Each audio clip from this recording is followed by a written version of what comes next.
It's essential to have LGBTQ economists working on these topics in particular, but actually working on all topics in economics, I think.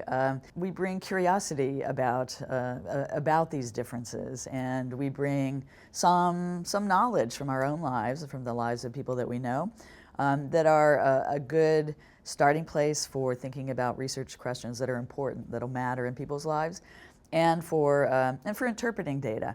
We don't, you get regression output and you look at it and it's just a bunch of numbers. You have to tell a story about it. You have to have some understanding of what those data are telling us about the world and where the people are in those data points. And so having people from the communities that we're talking about in the research is absolutely essential. My name is Lee Badgett. I am an economist. I have been an economics professor at the University of Massachusetts for a long time. And now I'm the co-founder of Koppa, the LGBTI Economic Power Lab. And gender matters a lot when you look at the wage disparities for LGBT people within that group. So gay men, we see, earn less than heterosexual men do, as do bisexual men. But when we look at women, when we look at lesbians and bisexual women sometimes, we see that they actually earn more when you compare them to heterosexual women. So it's really important to catch that gender difference in the comparison group, because heterosexual women are at the bottom of the economic ladder, and then lesbians and bisexual women still earn less than straight men do and less than gay men do. So that's the important gender factor there. And then for transgender people, we also see that that transitioning does matter for the economic outcomes for transgender people. Depending on when they transition, they may end up looking more like that traditional gender gap where trans women earn less than trans men, or they might look more like the traditional gender gap from the sex that they were assigned at birth. So it does really matter when you look at these wage differences to be sure to look at gender. It's very important to have focused research on each of the different groups within that big LGBT umbrella, and then we can also start thinking about other kinds of gender and sexual minority identities. But we know the most about lesbian, gay, bisexual, and transgender people. And what we know is that gay men do have these wage gaps compared to straight men. Lesbians tend to look more like heterosexual women in some ways. For instance, when we look at poverty, they have very similar poverty rates. But the groups that have the worst outcomes tend to be transgender people. They have very high poverty rates. They have lower household incomes and earnings than do cisgender people. And bisexual people sometimes do, especially bisexual women. They have much higher poverty rates than do cisgender heterosexual women. So those are groups that we really need to learn more about to see how we can improve their economic well-being. We don't know as much as we need to know about how other kinds of factors influence where LGBT people end up. So for example, for age, we don't know very much about that. We know that young LGBT people have a really big challenges in terms of health and mental health and getting through schooling, but we don't know as much about what happens as they go through life. We don't know very much about older LGBT people, so there's still a lot of work to do, I would say. I think some of the areas where we can also dig into have to do with racial and ethnic differences.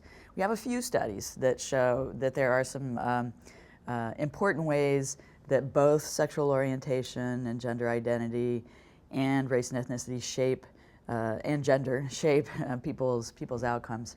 So for example, when we look at poverty rates, we see that within that group of LGBT people that white LGBT people have the lowest poverty rates. They also tend to have the highest earnings.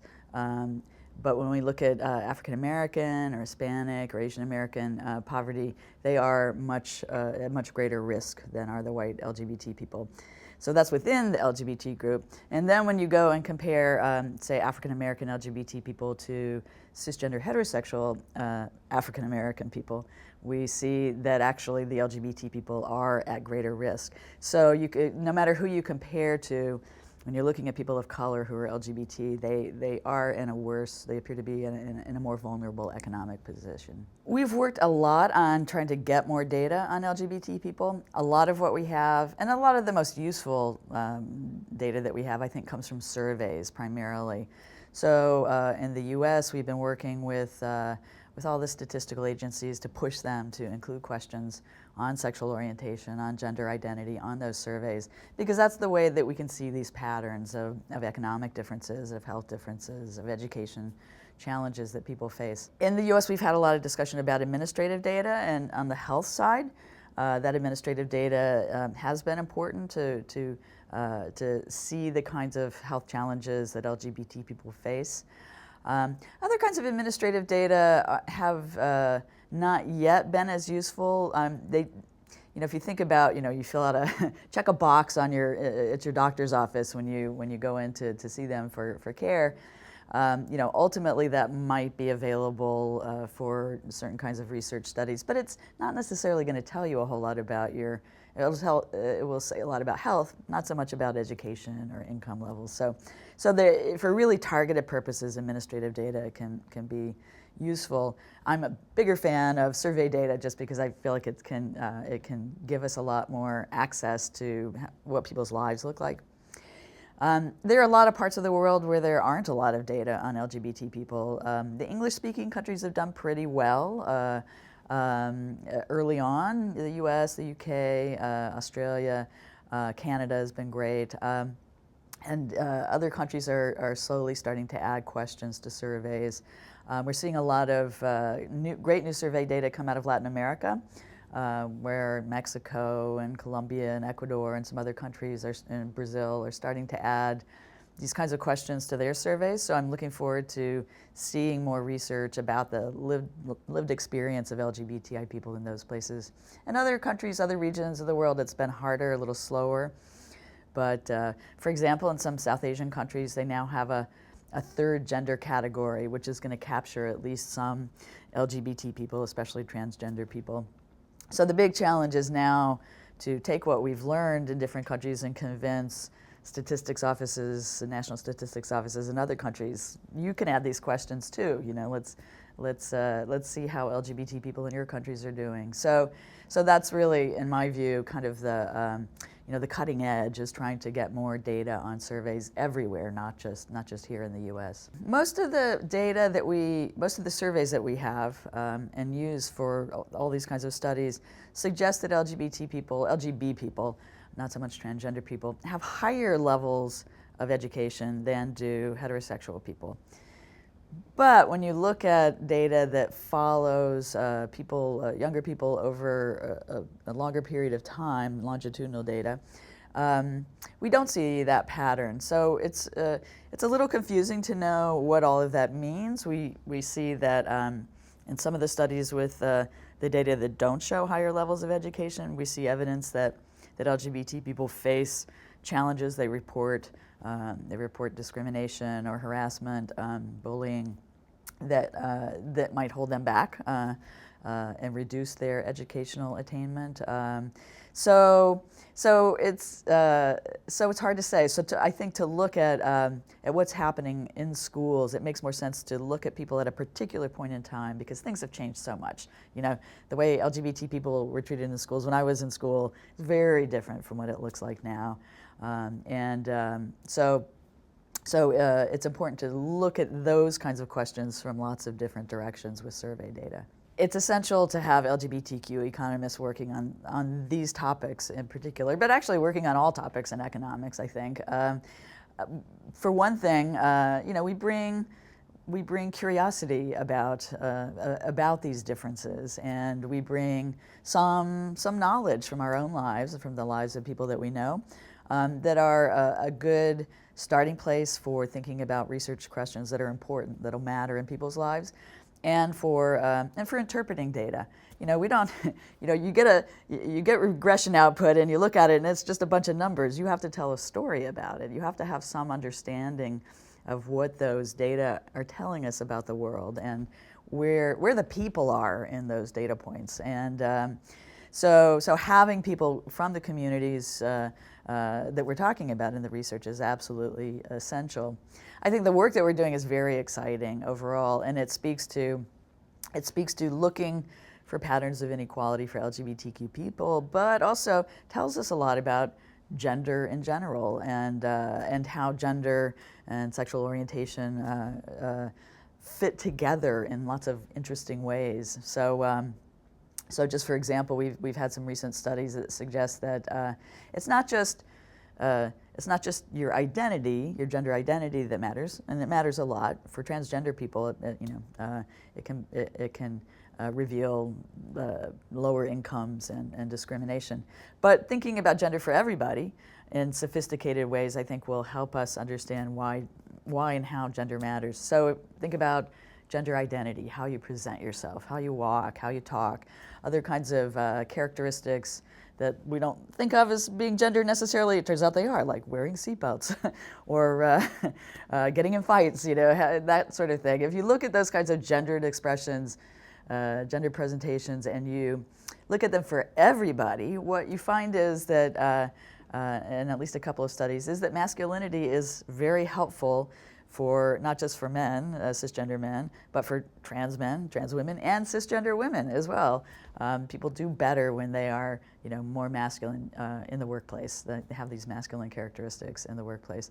So, we're just starting to explore some of those kinds of outcomes, but I think it's just going to open up new ways of thinking about gender.